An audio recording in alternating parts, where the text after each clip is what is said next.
ورحمة الله. يا أحلى اخوات في الدنيا، أنا تعبت وزهقت من قلة المشاهدات يا جماعة. عشان خاطر ربنا أول ما تشوفوا الفيديو اعملوا لايك، اعملوا لايك عشان النهاردة في شغل بإذن الله.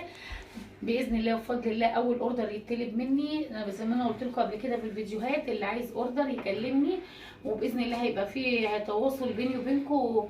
اللي عايز يعمل حاجه هيبعت لي عربون وهبتدي اشتغل في الحاجه واعملها له. وده مش عيب، الشغل طبعا انتوا عارفين ان شرف، لان انا القناه اللي كنت بعتمد عليها وبتدخل لي مصدر رزق الدنيا ما بقتش زي الاول، فانا بشتغل هنا عشان القناه دي تكبر. عايزه اقول لكم نفسي القناه دي تكبر وبيكم انتوا هتكبر، وبالصلاه على الرسول عليه افضل الصلاه والسلام قبل اي شيء. وهنبدا دلوقتي نقول الحاجه. انا جايبه حاجات، جايبه فراخ وجايبه حمام. هعمل جوزين حمام وهعمل فراخ هتبلها. كل ده هيتبل، هم عايزينهم يتبل مش معمول، بس الحمام هسلقه وهسيبهم يعني هيشووا بقى يقلوا براحتهم. وهعمل اللهم صل على النبي، هعمل فرخه اتبلها واتبل البانيه واتبل صدور، عايزين صدور صحيحه. هعمل حاجات كتير يعني معاكم. وهعمل كوسه بشاميل وهعمل محشي وهعمل ورق عنب وهعمل بطاطس محشيه. وباذن الله باذن الله هنعمل مع بعضنا هنا. وهعمل طبعا اللهم صل على المكعبات، وهعمل ممبار.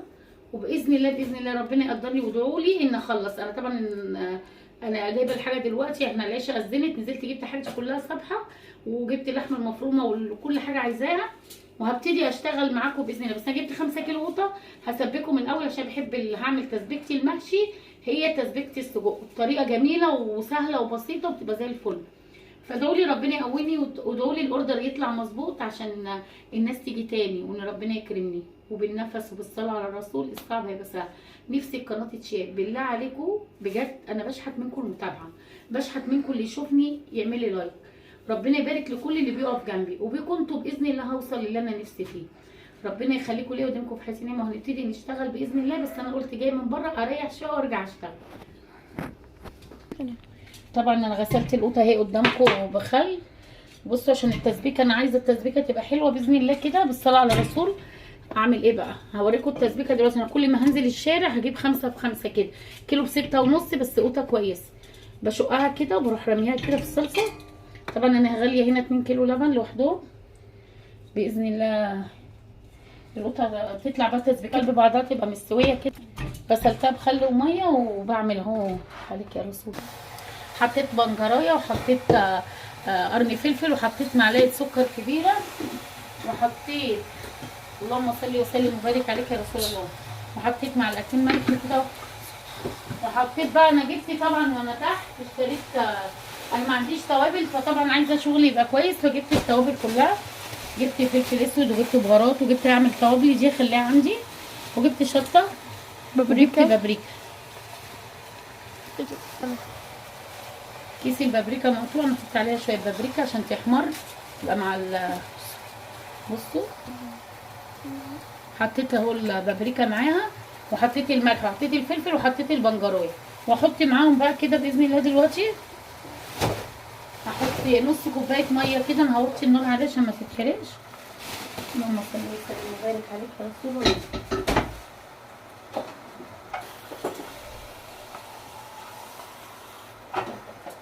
نص كوبايه ميه كده عليهم واسيبهم بقى ايه مع بعضها كده عبال ما اخلص اللي ورايا هتكون باذن الله اتسبكت وتبقى ايه كويسه.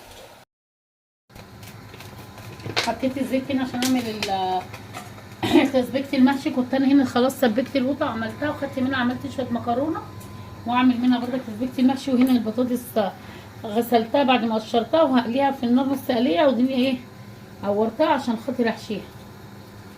بسم الله الرحمن الرحيم.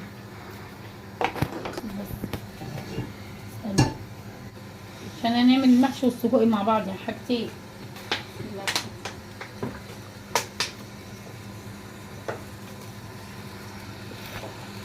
كده اهو احط فلفل اسود واحط التوابل الاول.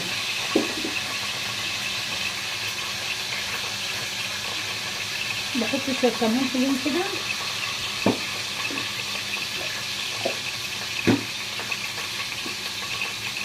شويه كزبره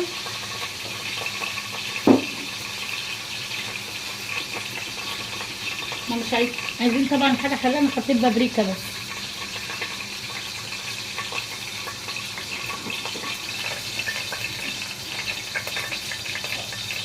مكعبين الماجي كده. عارفين ان انا بعمل بصله بعد ايه؟ طبعا التسبيكه انا مسبكاها هنا. بسم الله الرحمن الرحيم. هاتي شويه نعناع من هنا، هاتي الدرج نعناع.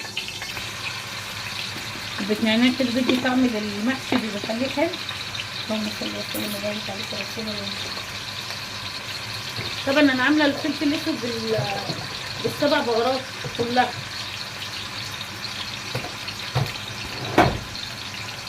هنزل بقى بالقطم اللي انا ثبتها كده عليها.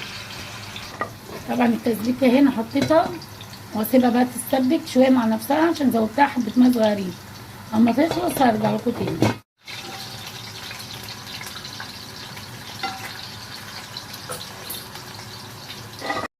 طبعا انا بحط اهوت مرقه دجاج مكعبين على دي تتبيله الفراخ اللي انا هتبل بيها يا جماعه. هتبقى بطريقه حلوه وجميله قوي، عايزاكم تجربوها. بصوا انت تبتكري كده، وطول ما انت بتعملي حاجه هتلاقي الحاجه تطلع في منتهى الجمال. بصوا انا بس هحط لها مكعبين ماجي. اللهم صل وسلم وبارك عليك يا رسول الله. انا طبعا اهلكت كده، انا عملت المحشي وعملت هنا بقى بدايه عينه كده كبيره عشان انا عامله فراخ وحاجات كتيره ولا ايه. اللهم صل وسلم وبارك يا رسول الله.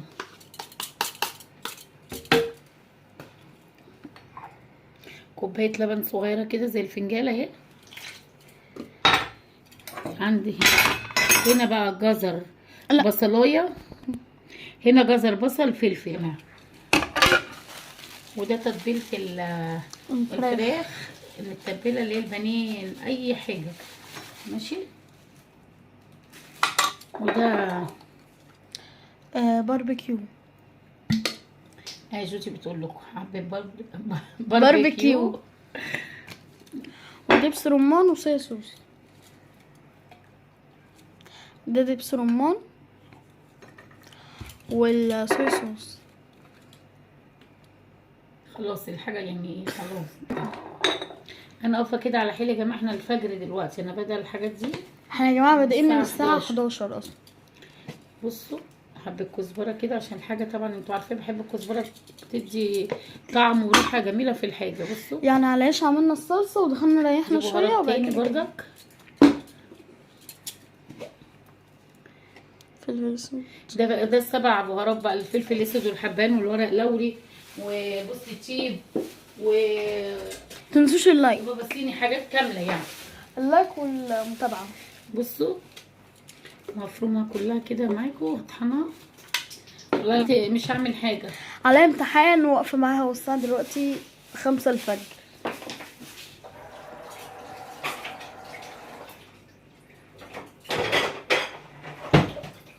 انا هحط التتبيله كلها في قلب بعضها، والصبح هرص. هو فراخ او لا اما ارص في اللي بقى دلوقتي فراخ وبانيه، يبقى التتبيله كلها مع بعض. دول صدرين بانيه، صدرين فراخ، ودول 4 اوراق، ودي فرخه هي طالباها كده اصلا كانت قربت تتخلي. احنا يا جماعه بنحب نحط السكر في الاكل، بيخلي الاكل كده طعمه حلو قوي. لا سنة الرسول عليه الصلاه والسلام. متنسوش يا جماعه اللايكات بالله عليكم، بالله عليكم لو بتحبوني شجعوني، ده اول اوردر اعمله دوني يطلع كويس. انا في حاجه ده المطبخ يا جماعه اتخرب خالص.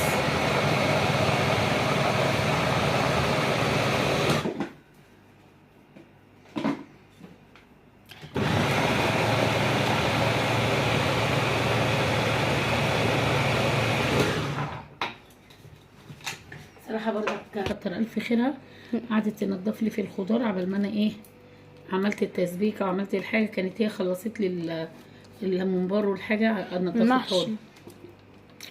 بصوا التتبيله دي والله العظيم يا جماعه تحفه، ريحتها حلوه يعني. باذن الله تجربوها وتقولوا رايكم. بصوا هي حتى هتعجبها باذن الله. احنا اصلا يا جماعه خايفين للاكل. طبعا يا جماعه حطيت هنا معلقه سمنه ولا معلقتين سمنه، حطيت معلقتين سمنه معلش. والله انا ما نمت دلوقتي يا جماعه صاحيه عماله اعمل في الحاجه عشان اخلص. وانا لسه جايه يا جماعه.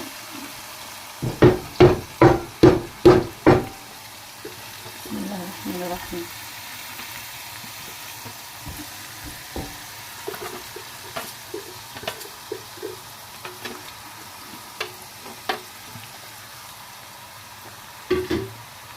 عملت بصل الفريك كده فرمتها عشان اعمل الفريك للحمام على طول عشان اخلص.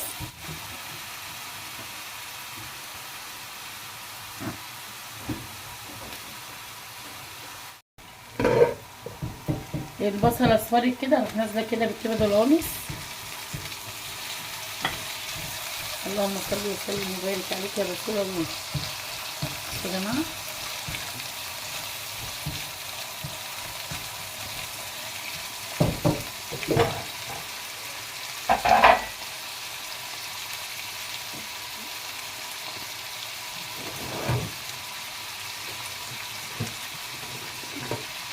احلى حاجه بقى يا جماعه بتحبي الحمام والله العظيم القرفه بتخليه في منتهى الجمال. اللهم صل وسلم وبارك عليك يا رسول الله.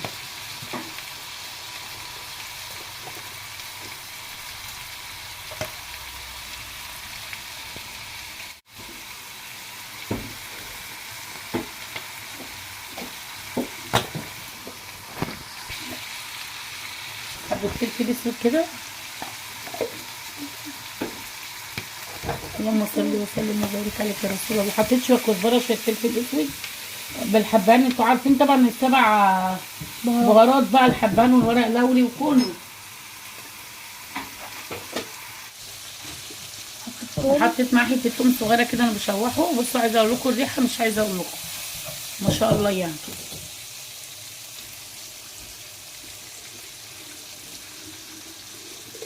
شويه الملح كده.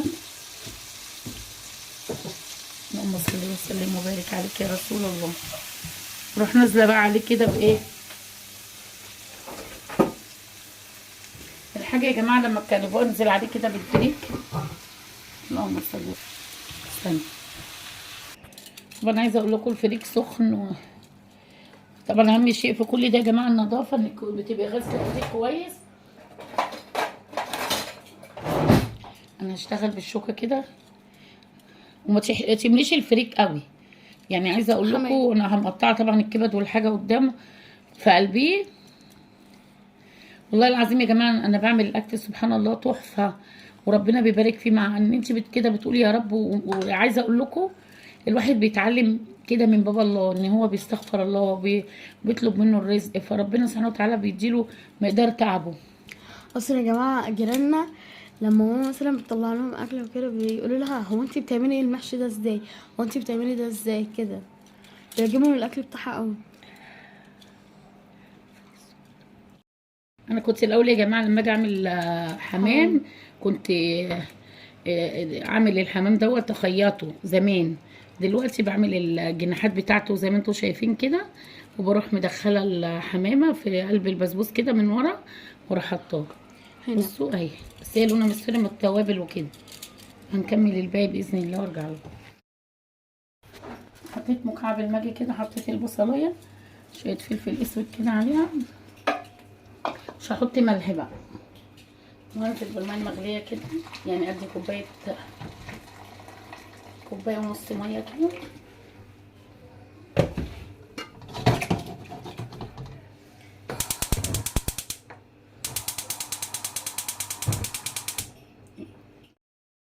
بصوا يا جماعه انا خلاص خلصت كده الاكل وخلصت. والله العظيم عايزه اقول لكم ممكن تكونوا شايفين الاوردر ممكن ما يكونش تعب، بس انا تعبت بجد والله العظيم تعبت، لان كل شيء غير التاني محاشي. وباذن الله بفضل الله الاكل يعجبهم.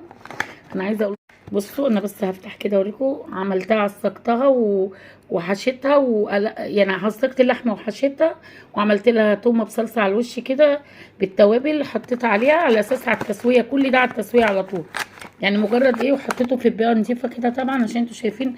لو عايزه تسوي بيها تسوي بيها. ده الورق العنب بردك عملته، وحتى تحت جزر وفلفل الوان وليمون زي ما انا بعمل بالظبط. والله يمكن اكتر ما انا بهتم بحاجتي يعني. عايزه اقول لكم الحمد لله بفضل الله اكتر ما انا كمان بهتم بحاجتي. بصوا كده طبعا انا ماسكه التليفون، جوزي نامت جت من المدرسه نامت، لان انا كده هبتدي اسلم. ادعوا لي بس اسلم الاوردر ويعجبها باذن الله. معلش هنا البشاميل اللي اتعملت عشان رفعتها حطيت عليها يعني البتاع. هظبطها تاني دلوقتي. ده الكوسه بالبشاميل عملتها وخلصتها. انا كنت عايزه اسوي الحاجه، هي قالت لي ما تسويش، انا هاخدهم اسويهم هناك بقى، هي حره. بصوا ده الفلفل والكوسه والورق العنب. لا، الفلفل والكوسه الفلفل والكوسه والبتنجان حشيته بردك وخلصته. وده بقى اللهم صل على النبي.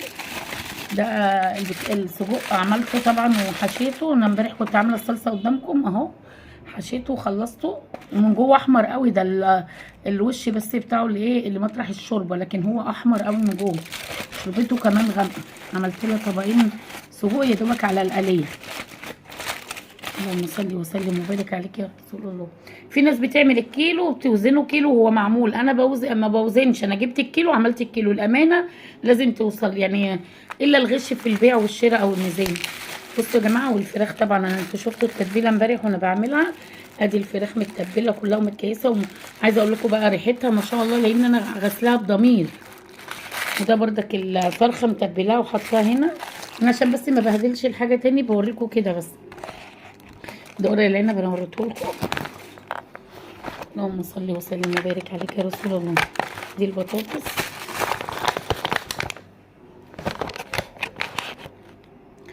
وده كده اللهم صل على النبي. الصدور بصوا متبله ازاي ومعموله ازاي، حاجه نضيفه يا دوبك على القليه. انا متبلاها من الفجر، يعني التتبيله هتبقى فيها ايه، هتعجبهم. او كمان طريقه التتبيله اللي انا بعملها بطريقه كويسه. طبعا الحمام انا لفيت هنا، بصوا انا طبعا وريتكم انا بسلقه ازاي بحبه ميه صغيرين ازاي. بصوا ما شاء الله، يعني انا لفيت هنا 2 اهو، لسه هلف الباقي. انا كنت ماسكه التليفون وبصور لكم. بصوا الحماميه بسم الله ما شاء الله. بصوا الحماميه. اللهم بصوا يا جماعه، اللهم صل على النبي. بصوا الحماميه، هي اصلا جايبه لها حمام مليان. بصوا اللحم وملياها، بصوا ولا فكت ولا عملت، لان انا عاملاها بصوا زي ما انتم شايفين كده. طبعا مش عايزه اقول لكم بقى الطعم والنفس ايه، يعني انا مش عايزه اقول لكم. فبصوا انا هلف كده بايد،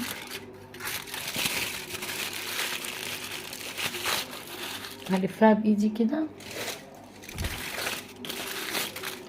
يا دوبك. هي ايه باذن الله هتاخد مني الحمام يا دوبك. لو هتقليه او هتحطه في الفرن كده حتى هتحطه. انا لسه لحد دلوقتي ما جاتليش لدلوقتي. طبعا انا بعمله زي ما انتم شايفين كده. عايزه تحطه كده في الفرن براحتها، يعني زي تشويه كده. واهو يا جماعه ادعوا لي ربنا يكرمني في الاوردر ده. وانا والله العظيم عايزه اقول لكم ان انا خايبه ولا عارفه انا جبت ايه ولا عملت ايه. وانا عملتها كده هوايه، وربنا يسهل يا رب يجعلها لقمه عيش خير. وبطلب منكم لو انتم بتحبوني في الله قرايه الفاتحه لجوزي في اخر نهايه الفيديو. ويا رب ادعوا لي ربنا يبخت لي في رزقي. وانتوا احلى اخوات ليا وماليش الا انتوا. بالله عليكم تتابعوني وتشاهدوا قناتي، والله لو تابعتوني هتحبوني. انا حد طيب ويتحب.